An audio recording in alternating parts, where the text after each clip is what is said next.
지난주에 제가 말씀드린 대로 일본 오사카에서 있는 우리 선교사 대회에, 동아시아 선교대회에 잘 참석하고 이렇게 돌아왔습니다.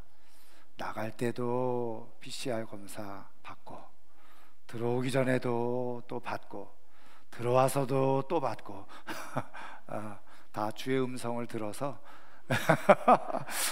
이렇게 또 음성이 나와서 이렇게 또 강단을 설 수 있었습니다. 제가 일본에 가서 이렇게 이제 선교대에 같이 참석하면서 또 여러 또 선교지 교회도 또 보게 되어지고 듣게 되어지고, 이제 그러는 가운데 잠시 이제 짬을 내서 그 선교사님들이 이제 가이드하는 대로 이제 일본의 유적지라고 하는 곳을 좀 가보게 됐어요.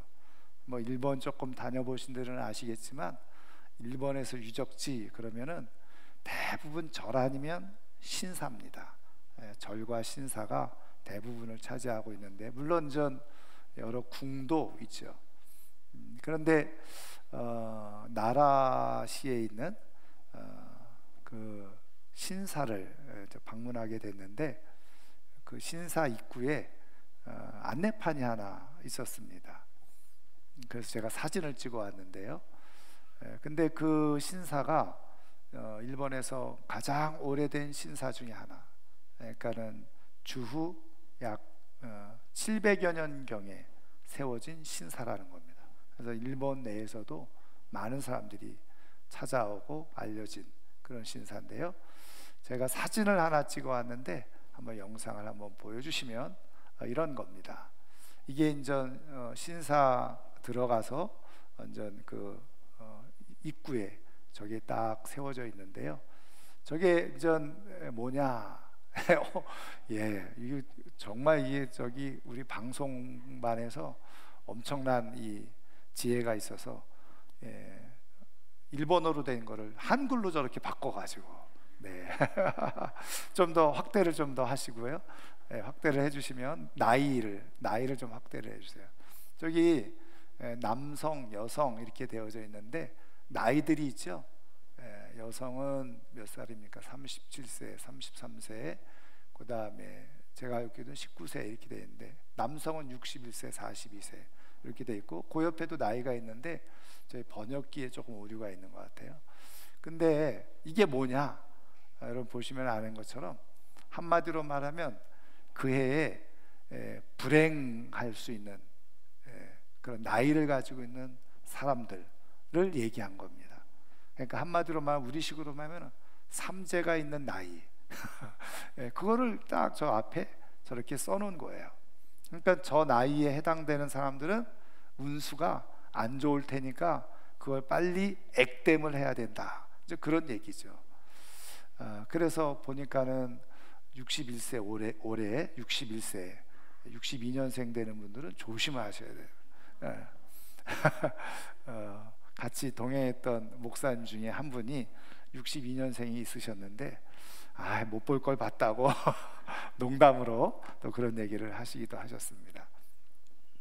그래서 저걸 붙여놓고 저거를 해결하려면 어떻게 해야 되느냐, 우리 돈으로 한 200만 원에서 300만 원 정도의 그렇게 이제 재물, 헌물을 드리면 해결이 된다, 그렇게 하는 겁니다.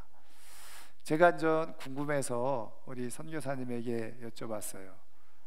일본에는 도심 한가운데도 저런 신사들이 있고 수많은 신사들이 있는데, 그러면은 모든 신사들이 저 똑같이 저거를 저렇게 게시해 놓고 있느냐?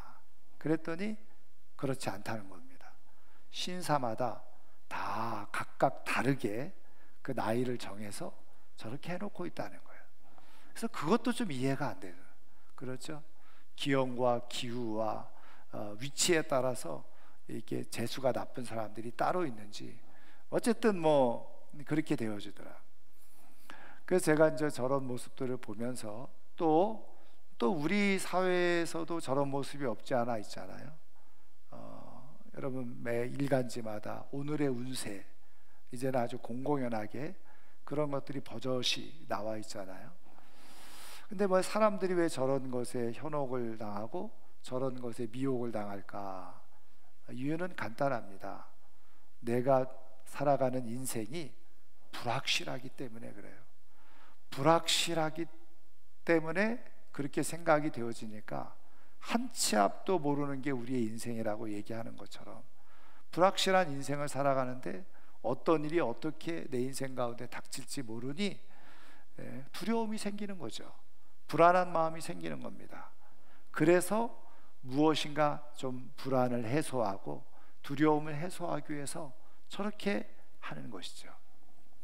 여러분, 얼마나 불행한 일입니까? 여러분, 그런데 중요한 것은 맞습니다. 우리의 인생이요, 다 사실은 불확실한 인생이에요. 어느 누구도 확실한 인생 자신 있게 주장하면서 살아갈 수 있는 사람이 얼마나 있습니까? 아무도 예측 못할 불확실한 인생의 길을 우리는 다 걷고 있습니다.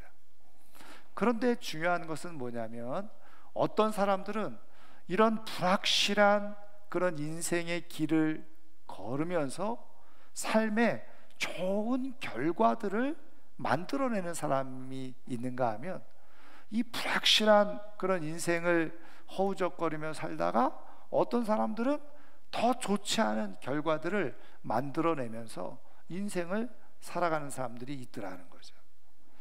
여러분들은 어떤 인생의 결과가 주어지면 좋겠습니까? 좋은 결과가 주어졌으면 좋겠습니까? 아니면 나쁜 결과가 주어지면 좋겠습니까? 이런 질문을 뭐라고 그런다고요? 우문이라고 그러죠. 우문. 어리석은 질문이에요. 여러분, 여기에 있는 우리 모두가 다 나쁜 결과가 주어지기를 기대하면서 인생을 살아가는 사람은 한 사람도 없어요. 다 나름대로 선하고 아름다운 좋은 결과들을 바라면서 불확실하지만 그 인생을 살아가는 것 아니겠어요? 그렇다고 한다면 우리 하나님은 어떠실까요? 우리를 택하시고 우리를 하나님의 자녀로 삼아 주셨을 때 하나님은 어떤 결과가 우리에게 주어지기를 원하실까요? 좋은 결과, 나쁜 결과. 당연히 우리 하나님도 똑같이 우리의 인생에 좋은 선한 열매를 거두고 살아가기를 원하는 것이 바로 우리 하나님 아버지의 마음이고 뜻이고 생각입니다. 자, 그렇다고 한다면 우리도 선하고 좋은 결과를 얻기를 원하고, 또 우리를 사랑하시고 우리를 하나님의 자녀 삼으신 우리 하나님 아버지도 우리의 인생에 선하고 아름다운 좋은 결과를 우리에게 허락해 주고 싶으시고 그런 결과를 맺게 해주고 싶어 하시는다면, 여러분, 하나님은 어떤 방식으로, 또 믿음의 사람들은 어떻게 그런 선한 결과를 맺으며 살아갈 수 있느냐는 거예요. 불확실한 인생을 살아가면서 어떻게 그런 결과를 만들어 내느냐는 거죠. 여러분, 하나님은 어떻게 우리들의 삶을 그렇게 선한 결과로 그렇게 맺으며 살아가도록 인도하시느냐는 거죠. 여러분, 성경을 통해서 보면 이렇게 하나님께서 선한 결과를 맺게 해주시는 사람들, 또 선한 결과를 맺으면서 살아가는 사람들의 특징을 가만히 보니까 불확실한 삶 속에서도 그것을 잘 견디고 이기는 힘을 가지고 있는 사람들이 인생의 좋은 결과를 마침내 그렇게 만들어내고 그것을 경험하게 되더라는 거예요. 그러니까는 이 불확실한 상황을 잘 견디고 이겨내는 힘을 가지고 있는 사람들이 그런 놀라운 결과들을 얻게 되어지더라는 거예요. 그렇다고 한다면 우리 하나님이 일하시는 방법은 무엇일까요? 바로 불확실한 우리의 삶을 잘 견뎌내고 이겨낼 수 있는 힘을 하나님은 우리에게 주고 계시다는 거예요. 그렇다고 한다면 어떻게 하나님은 그 힘을 주고 계시느냐, 그리고 그 힘을 가진 사람들은 어떤 삶의 모습을 가지고 있는가, 오늘 우리에게 주신 말씀을 통해서 우리가 한번 살펴보기를 원하는데요. 자, 오늘 우리가 읽은 말씀은 잘 알고 있는 것처럼 야곱의 12아들 중에 야곱이 가장 사랑하는 요셉, 11번째 아들이죠. 근데 이 11번째 아들 요셉이 위에 10명의 형들의 시기와 질투에 의해서 그가 죽을 뻔했다가 그냥 그래도 조금 살려주어서 이제 애굽의 노예로 팔려오게 되어졌다고 하는 내용이죠.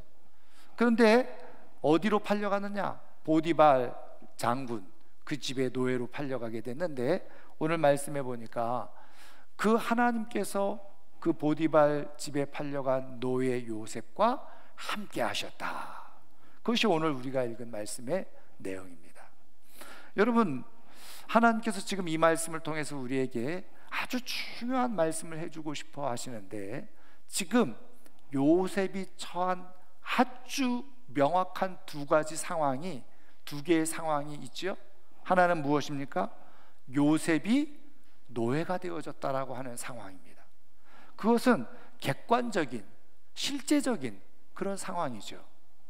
그런데 그와 정반대의 또 한 가지 상황을 성경은 묘사해 주고 있는데, 2절 말씀에 나와 있는 것처럼 여호와께서 요셉과 함께 하셔서 그가 형통한 자가 되었다, 이렇게 성경은 말씀해 주고 있다는 거예요.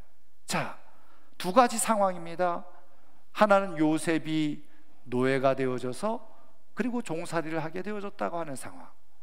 그런데 하나님은 그 요셉과 함께하고 계시다고 하는 상황이에요. 여러분, 이 두 상황 중에 어느 것이 진짜 요셉에게 중요한 상황일까요? 요셉은 어떤 상황을 더 실제로 중요하게 여기며 살았을까요? 여러분, 답은 정확하죠. 우리는 성경을 알고 있으니까. 여러분, 요셉은 자기가 지금 노예로 전락한 그 상황을 더 중요하게 여겼을까요? 아니면 하나님이 자신과 함께하고 있다는 것을 더 중요하게 여겼을까요? 여러분, 요셉은 당연히 하나님이 자기와 함께하고 계시는 것을 더 중요하게 실제적으로 그것을 인식하고 있었던 거예요. 여러분, 말씀드린 것처럼 만약에요, 요셉이 지금 노예로 지금 전락한 상황, 그거는 어떻게 보면 객관적으로 실제적인 상황이에요. 그거는 거부할 수 없는 현실이었던 거예요. 그 요셉은 그 속에서 어떻게 해요? 육체적으로, 정신적으로, 감정적으로, 더 나아가서 영적으로 굉장히 어려움을 겪을 수 있는 상황이죠. 여러분, 육체적으로는 어떤 상황입니까? 여러분 잘 아시는 것처럼 요셉은 그 12아들 중에 유일하게 아버지로부터 채색옷을 받아 입었던 아들이 요셉이었어요. 그에게는 다른 아들들과 다르게 아버지로부터 진짜 사랑과 그리고 인정을 받았던 그런 아들이었다는 것을 표현해 주고 있죠. 그래서 요셉은 일도 하지 않았어요. 다른 형들은 밖에 나가서 떼약볕에서 양을 치면서 다 그렇게 일을 하는데 요셉은 일하지 않았죠. 그래서 어떻게 합니까? 요셉이 아버지로부터 받은 명령은 뭐예요? 형들이 가서 일하는데 일 제대로 하고 있는지 가서 잘 살펴보고 아버지한테 와서 보고하는 것, 그 일만 하는 거예요. 여러분, 우리식으로 말하면 요셉은 손끝에 물 하나 묻히지 않고 그렇게 살았던 그런 인생이었어요. 근데 지금은 어떻게 돼요? 노예로 전락하고 나니까 뭐 손끝에 물이 뭡니까? 오물을 만져야 되고 온갖 허드렛 일을 하고 육체적인 고통을 그렇게 감수해야만 하는 그런 상황이 되어진 거예요. 그뿐이 아니죠. 감정적으로, 정서적으로 보면 지금 요셉의 마음은 어떠했을까요?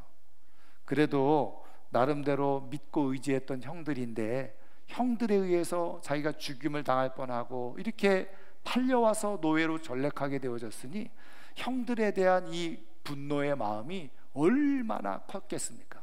상처를 받은 거죠. 슬픈 거예요. 그러니까 그 요셉 안에 그 형들에 대한 분노의 마음이 얼마나 컸겠습니까? 그뿐이 아니에요. 요셉은 우리가 잘 알고 있는 것처럼 그래도 나름대로 하나님을 믿고 신앙하는 그런 사람이었어요. 아버지와 함께 있을 때 아버지와 함께 하나님 앞에 예배를 드리고 제사를 드리고, 하나님이 자기와 함께하고 계시다는 것을 그래도 경험하면서 하나님이 주시는 어떤 꿈을 가지고 있었던 사람이 바로 요셉이었어요. 그런데 그 하나님이 어떻게 자기를 이렇게 노예로 팔려오게 버려두셨냐는 거예요. 만약에 하나님이 정말 자기를 사랑하고 자기를 도와주고 계신다고 한다면 자기가 이런 신세가 되도록 두면 안 되잖아요. 얼마나 아버지와 함께 나름대로 열심히 제사를 드리고 예배를 드리고 기도를 했으며 그리고 하나님을 위한 삶을 살려고 애를 썼는지. 그런데 지금 나를 이렇게 노예로 버려버려? 그 하나님에 대한 원망이 얼마나 마음속에 컸겠습니까? 하나님이 정말 나를 사랑하신다면 그 아버지가 도단에 있는 형들 가서 보라고 했을 때 형들이 그냥 그 함정을 파놓고 자기를 죽이려고 하는 것을 하나님이 다 하셨을 텐데 어떤 방법으로든지 나를 그 도단에 가지 말게 하셨어야지. 꿈에 나타나시든지 말씀해 주시든지 그 도단에 가지 마라. 너 형들이 너를 죽이려고 하고 있어. 아니, 그렇게 보호해 주셔야 되는 건 아니에요. 거기까지 갔다고 하더라도 형들이 자기를 그렇게 죽이려고 하고 그리고 노예로 팔려고 할 때 하나님이 그냥 개입하셔서 노예로 팔지 못하게 하고 형들을 어떻게 그냥 심판하셔서 나를 지켜주셔야지. 어떻게 이렇게 나를 노예로 팔려가게 그렇게 하실 수 있나? 그러면서 하나님에 대한 원망, 하나님에 대한 불평, 그런 것이 요셉의 안에 얼마든지 일어나도 이상하지 않을 상황이에요. 그게 지금 현실적으로 그 요셉이 느끼고 손에 잡히는, 그리고 눈에 보이는 아주 분명한 현실이었다는 거예요. 그런데 말씀드린 것처럼 요셉은 그런 자기에게 실제적으로 누구나 보고 알 수 있고 느낄 수 있는 현실, 그 현실을 자기의 인생의 중심으로 놓지 않았다는 거예요. 그럼 무엇을 진짜 현실로 요셉은 생각했느냐? 2절에 말씀한 것처럼 여호와께서 요셉과 함께 하셨다. 그거를 요셉은 자기의 현실로 받아들이고 있었다는 거예요. 여러분, 요셉과 하나님이 함께 하셨다는 것을 어떻게 알 수 있습니까? 여러분, 그것을 어떻게 여러분 알 수 있어요? 눈에 보입니까? 눈에 보이지 않아요.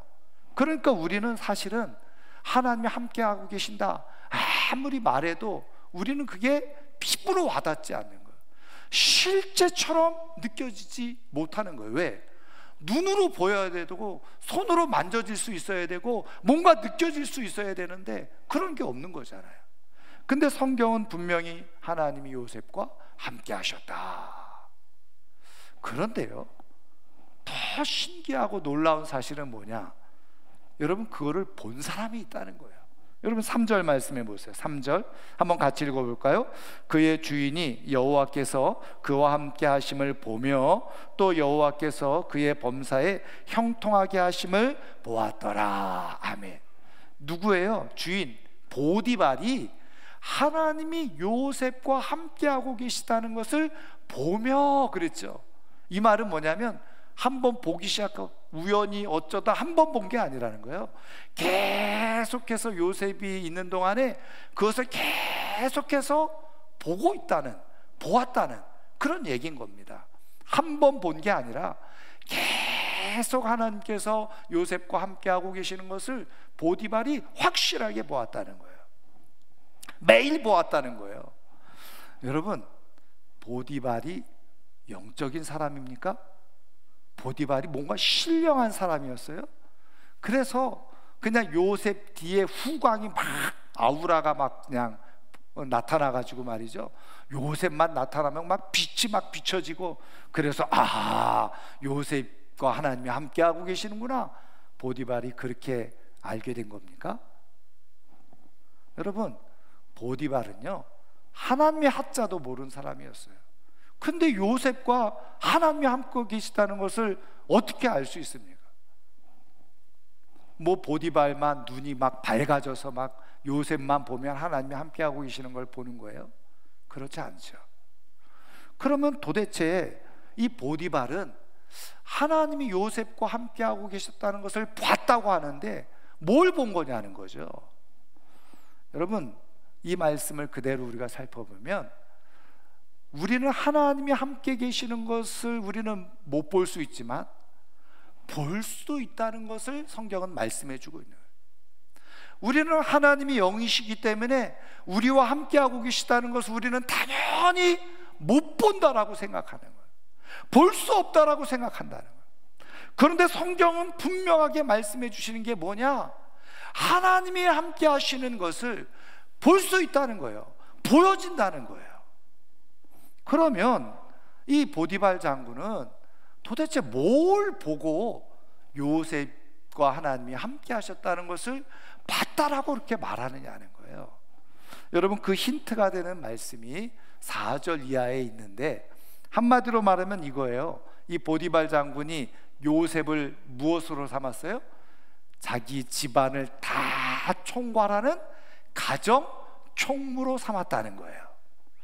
여러분, 많은 노예들 중에 콕 집어서 그를 내 집안의 모든 것들을 다 관리하고 그리고 관장하는 그런 가정 총무로 삼는다. 여러분, 거기에는 어떤 의미가 담겨져 있겠습니까? 요셉이 유능했다, 실력이 있었다, 재능이 있었다, 똑똑했다, 혹은 잘생겼다, 건강했다, 그런 의미도 있었겠죠. 그런데 여러분, 유능하고 실력 있고 똑똑하고 잘생겼다고 해서 가정 총무로 삼습니까? 그렇게 판단하고 가정 총무로 삼는 사람도 있겠지만, 그러나 조금 지각이 있고 생각이 있는 사람이면 그런 걸로 가정을 다 맡기지 않죠. 그러면 뭘 보고 이 보디발은 이 요셉을 가정 총무로 삼았을까요? 이거는 추측이지만 저 같았으면 두 가지를 볼 것 같아요. 하나는 뭐예요? 그가 얼마나 성실한 사람인지, 자기가 맡은 일의 책임을 잘 감당하면서 성실하게 일하고 있는 사람인지, 그걸 볼 것 같아요. 두 번째, 더 중요하죠. 그가 얼마나 정직한 사람인지, 그걸 볼 것 같아요. 그래야지 내 가정을 다 맡겨놓고 일을 볼 수 있게 할 수 있는 것 아니겠어요? 그러니까 사실은 보디발이 그 요셉을 통해서 본 거는요, 하나님을 본 게 아니에요. 그 요셉의 정직한 성품과 그리고 성실한 모습을 본 거예요. 여러분, 거기에 보디발의 집에 수많은 노예들이 있었을 겁니다. 포로를 붙잡혀 와서 억울하게 지금 노예로 있는 사람들, 그리고 가족 형편이 어려워서 아니면 시기 모함에 의해서 요셉처럼 돈에 팔려온 노예들, 이렇게 있었을 거예요. 여러분, 그 집에 있었던 모든 노예들은 다 사연이 있었을 겁니다. 그렇지 않아요? 그래서 다 사연이 있는데, 억울한 사연도 있고 슬픈 사연도 있고 고통스러운 사연도 있고 아픈 사연도 있고, 노예로 살아간다는 것, 종이 되어졌다는 것, 다 힘든 사연들이 있어요. 그러다 보니까 노예들이 어떻게 생활하겠습니까? 주인 눈치를 보면서 어떻게 해서든지 요령껏 일을 하려고 하고요, 심지어는 어떻게 합니까? 주인 피해서 나쁜 짓도 좀 하기도 하고 부정직하기도 하고. 더 중요한 모습은 뭐냐? 다 자기 안에 원한이 있고 분노가 있고 아픔이 있고 고통이 있으니 얼굴이 항상 굳어 있는 거예요. 얼굴에 짜증이 섞여져 있고 불만이 섞여져 있고 원망이 그대로 얼굴로 나타나요. 할 수 없어서 노예니 일을 시키니 일은 하지만 그 일하는데 한 번도 기쁨이 없고 즐거움이 없어요. 늘 안에는 분노와 아픔과 상처로 가득 차 있으니까. 할 수 없이 죽지 못해서 노예살이를 하고 있는 것뿐인 거예요. 자, 그런데 요셉은 달랐다는 거예요. 요셉은 그렇게 노예 생활을 하지 않더라는 거예요. 맡겨진 일도 성실하게 잘 했을 뿐만 아니라 맡겨지지 않은 일까지도 알아서 찾아서 막 힘껏 해요. 그렇게 일하면서 표정을 보니까 억울하다, 화가 났다, 왜 나만 이런 일을 하냐, 그런 표정이 아니라 얼굴은 늘 환하게 웃으면서 그렇게 일을 한 거예요. 다른 노예들과 다른 모습을 보디발은 본 거죠. 근데 그 이유가 뭔지 몰라요. 근데 보디발이 한 번은 불렀지요. 요셉을 부른 거예요. 야, 요셉아, 너는 힘들지 않아? 야, 다른 노예들은 다 저렇게 우거지근 상을 하면서 그냥 불편한 모습을 가지고 그렇게 일하고 어떻게 해서든 일 적게 하려고 하고 요령 피우고 일 안 하려고 하는데, 너는 어떻게 이렇게 웃으면서 정말 네 일처럼 그렇게 즐겁게 그리고 열심히 성실하게 책임감 있게 일을 하는 거니? 그랬더니 요셉이 이렇게 대답하지 않았겠어요? 저는 하나님을 믿는 사람입니다. 하나님이 지금 다 보고 계세요. 그래서 여러분, 나중에도 그 보디발의 아내가 그 요셉을 유혹해서 동침하자고 할 때 요셉이 선언한 게 무엇입니까? 하나님 앞에서 어떻게 이 큰 죄악을 저지르겠습니까? 그러니까 요셉은 하나님이 살아계셔서 지금 자기를 다 지켜보고 계신다는 것을, 그게 꿈이나 환상이나 허상이나 상상이나 머릿속으로만 생각한 것이 아니라 실제로 하나님이 자기를 살피고 계시고 있다는 것을 그대로 살아가는 사람이었다는 거예요. 그가 하나님을 믿는 믿음이 머릿속에서만 있었던 믿음이 아니라는 겁니다. 그저 허상 꾸며낸 상상의 세계가 아니었다는 거예요. 실제로 하나님이 정말 자기를 그렇게 지켜보고 계시는 것을 그는 느끼고 보고 깨달으면서 그의 삶을 살아간 거예요. 물론 요셉도 인간적으로 어렵고 힘들고 가슴 아픈 때도 있었겠죠. 그래서 하나님 힘들어요, 어려워요. 그런데 그럴 때마다 하나님이 요셉에게 말씀해 주시는 것이 있었어요. 내가 너에게 꿈을 보여주지 않았냐? 사람들이 너에게 절하는 꿈을 내가 너에게 보여주지 않았냐? 내가 너를 위한 큰 계획을 가지고 있다. 조금 힘들어도 잘 견뎌라. 잘 참아라. 내가 너를 통해 이룰 어마어마한 계획이 있어. 하나님이 요셉이 힘들어할 때마다 하나님이 실제적으로 요셉에게 나타나셔서 말씀해 주시는. 그러니까 요셉이 보디발 앞에서 하나님이 나와 함께 하고 계십니다. 하나님이 나를 지켜보고 계시고, 그리고 하나님이 나를 통해서 귀한 일들을 이루실 거라고 말씀해 주셨어요. 그래서 나는 지금 한 치 앞도 내 인생이 어떻게 될지 모르는 불확실한 상황 가운데 있다 할지라도 나는 하나님의 계획이 있음을 믿어서 나는 내 삶을 기쁘게 그렇게 즐겁게 일하면서 살아가고 있습니다. 이렇게 대답을 하는 거예요. 그랬더니 보디발이 하나님이 요셉과 함께 하시고 있구나 라고 알고 듣고 인정하게 된 것이죠.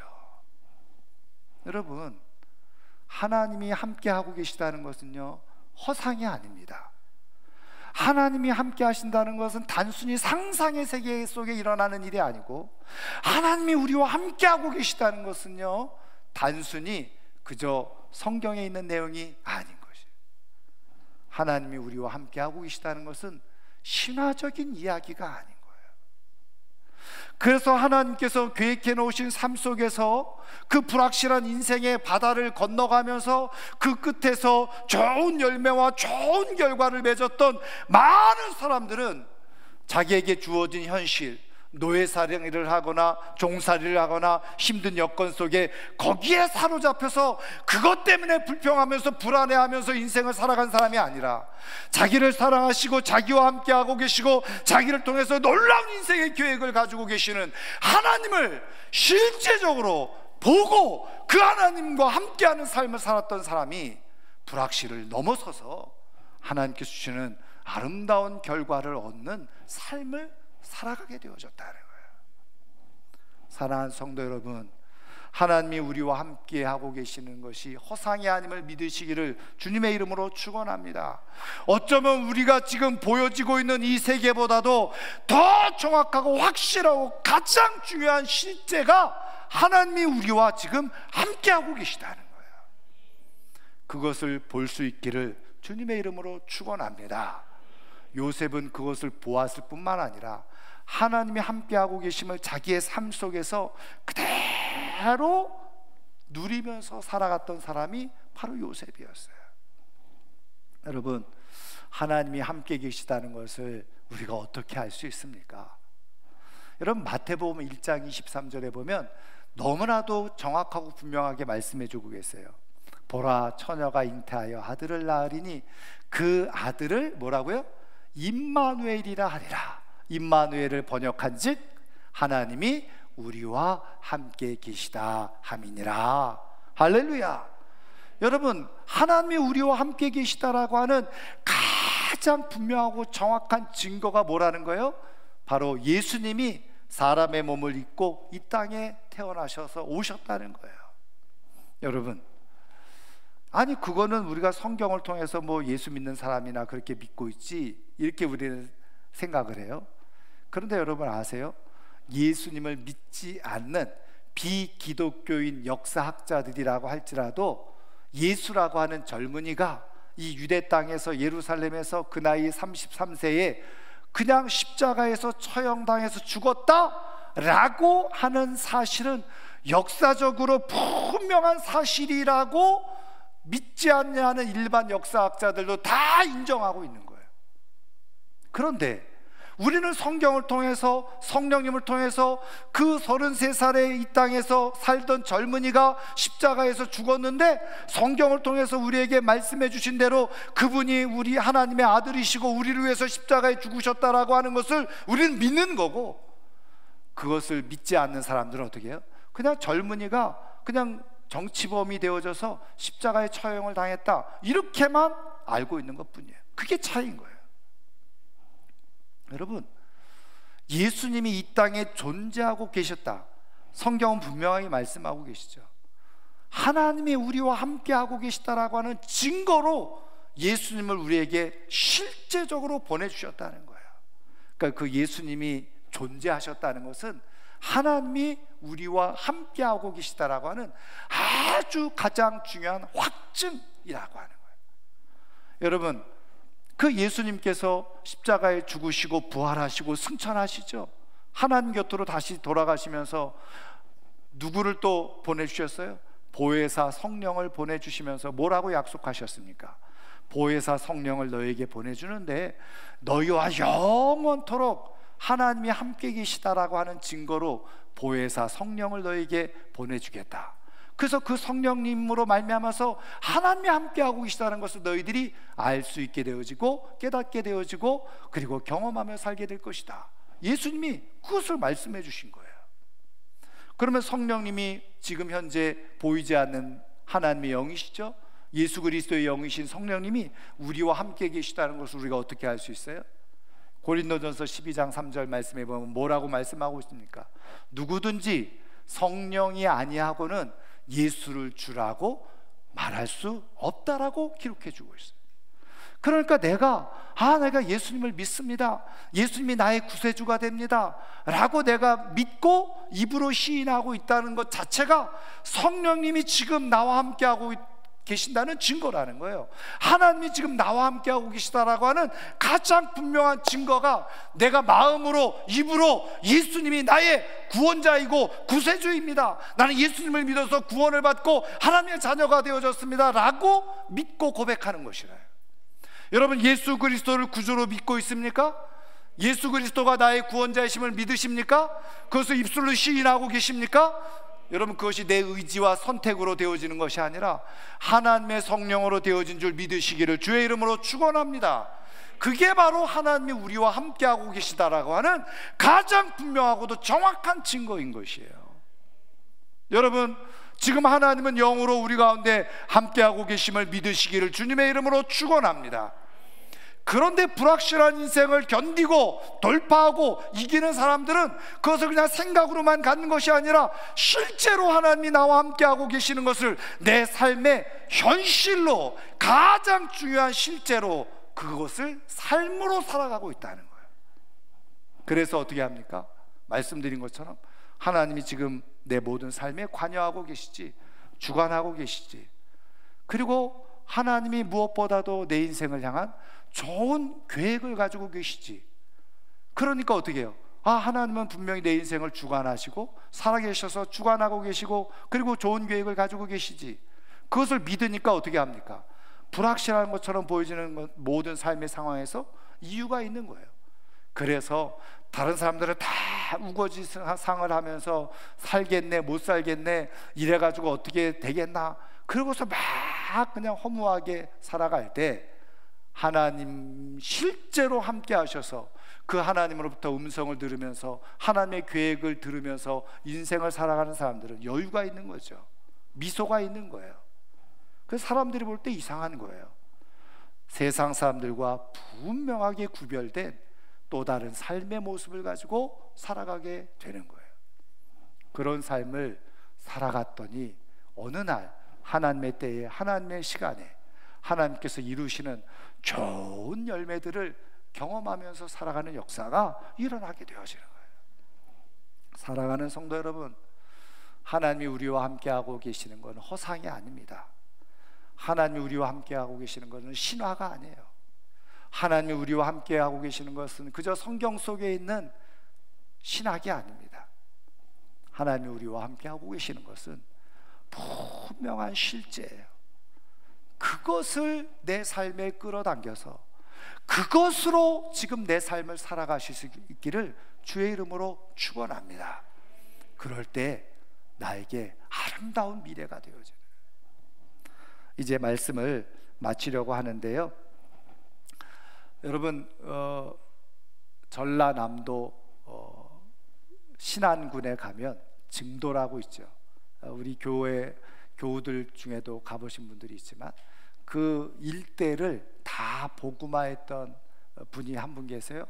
여자 전도사님 혼자의 몸으로 여러 섬들을 다 돌아다니면서 복음을 전했어요. 문준경 전도사님이라는 분이 계시는데 그분이 임자도라고 하는 섬에 들어가서 복음을 전했고 거기에 1932년도에 교회가 하나 세워지게 돼요. 임자진리교회라고. 근데 그 임자진리교회가 세워지고 그 교회가 아름답게 세워지는 과정 속에서 중요한 역할을 했던 사람이 바로 이판일 장로님이라는 분이에요. 그리고 그 동생 이판성 집사. 이 가정이 그 교회가 아름답게 세워지는데 아주 큰 공이 있었던 가정이었어요. 그래서 이제 이렇게 믿음의 그런 아름다운 모습을 가지고 생활하던 중에 6.25 전쟁이 일어나게 되어지고 공산주의자들이 이제 그 마을마다 일어나기 시작하면서 그 좌익분자들이 이제 공격한 게 어디입니까? 교회죠. 그래서 그 이판일 장로님을 공격한 거예요. 그래서 마침 그 가정에서 모여서 예배를 드리고 있었을 때 그 좌익분자들이 들이닥치게 되죠. 그래서 그 좌익분자들에 의해서 48명이 끌려 나오게 되어지고 그 48명이 그대로 그 구덩이에 생매장 당해서 죽임을 순교를 당하게 되어져요. 그런데 그 과정 속에서 이 이판일 장로님 가족들이 13명이었는데 이 이판일 장로님 가정 식구들은 악질 반동이라고 해서 죽창으로 다 찔러서 죽인 거예요. 그리고서 다 생매장을 했어요. 근데 유일한 생존자가 한 사람 있었는데 이판일 장로님의 장남이었던 이인재 씨라고, 마침 결혼을 해서 분가를 해서 목포에서 그렇게 신혼생활을 하고 있었던 거예요. 그래서 유일하게 살게 되어졌죠. 근데 나중에 이런 일이 일어났게 되어진 사실을 알게 되어지고 이제 이 이인재 집사가 자기가 이제 군인이 되어지고 또 토벌대장이 되어져서 이제 다시 고향 임자군에 들어오게 되어져서 그 좌익 세력들을 다 토벌하게 되어지죠. 색출하게 돼요. 그래서 이제 온 그 주민들이 다 이제 저 사람들은 죽었구나. 그래서 다 불러 모아놓고 이렇게 얘기를 하죠. 나는 예수님을 믿고 예수님은 원수를 사랑하라고 말씀하셔서 나는 여러분들을 용서합니다. 그리고서 그 자기의 가족들과 성도들을 무참히 살해하고 죽인 그 좌익분자들을 다 풀어줘요. 용서를 해줍니다. 그리고서 전쟁이 끝나고 신학을 공부하고 목사가 되죠. 그리고 다시 아버지가 세운 교회를 다시 세우겠노라고 임자도에 들어와서 이제는 목회를 시작하게 되어지는데, 그 지역에 있는 모든 주민들이, 심지어는 좌익분자였던 사람들까지도 하나님이 정말 살아계시는 분이시다, 예수님이 정말 계시는 분이시다, 저분을 보니까. 그리고 그 임자도에 있는 주민들 100%가 다 예수를 믿게 되어지는 역사가 일어나게 되어졌다. 그래서 지금도 그 임자도에는 주민들이 100% 다 예수를 믿고 살아가고 있다라고 하는 겁니다. 사랑하는 성도 여러분, 하나님이 살아계셔서 함께하고 계시는 것을 실제로 살아가면 역사가 일어나는 거예요. 그것이 허상이 아니라, 상상이 아니라, 그냥 머릿속에서 일어나는 일이 아니라 하나님이 진짜 살아계셔서 나와 함께하고 계시는 것을, 내 삶의 불확실한 삶의 한가운데 그것을 믿고 살아가면 하나님이 일하시는 역사를 보게 되어지고 하나님의 행하시는 일들을 보게 되어지는 일들이 일어나게 되어지는 줄 믿습니다. 불확실한 우리의 인생에서 그것을 다 건너고 우리가 하나님께서 주신 아름다운 결과를 얻을 수 있는 비결은 한 가지예요. 불확실한 삶을 견디고 이겨낼 수 있는 것은 분명히 살아계셔서 우리의 삶의 뜻과 계획을 가지고 우리의 삶을 주관하고 계시는 살아계신 하나님과 실제로 동행하면서 그분을 경험하면서 그분과 함께하는 삶을 살아가는, 그것이 우리의 삶의 능력이 되는 줄 믿으시기를 주님의 이름으로 축원합니다. 오늘 이 아침에 나온 우리 사랑하는 성도님들이 하나님이 우리와 함께하고 계시다는 것을 확실하게 내가 정말 피부로 느끼고 깨닫고 또 하나님과 소통하는 가운데 하나님의 뜻 가운데 아름다운 결실을 얻으며 살아갈 수 있는 하나님의 사람들이 되기를 주의 이름으로 축원합니다. 오늘 말씀을 생각하면서 우리 시간 함께 찬양하고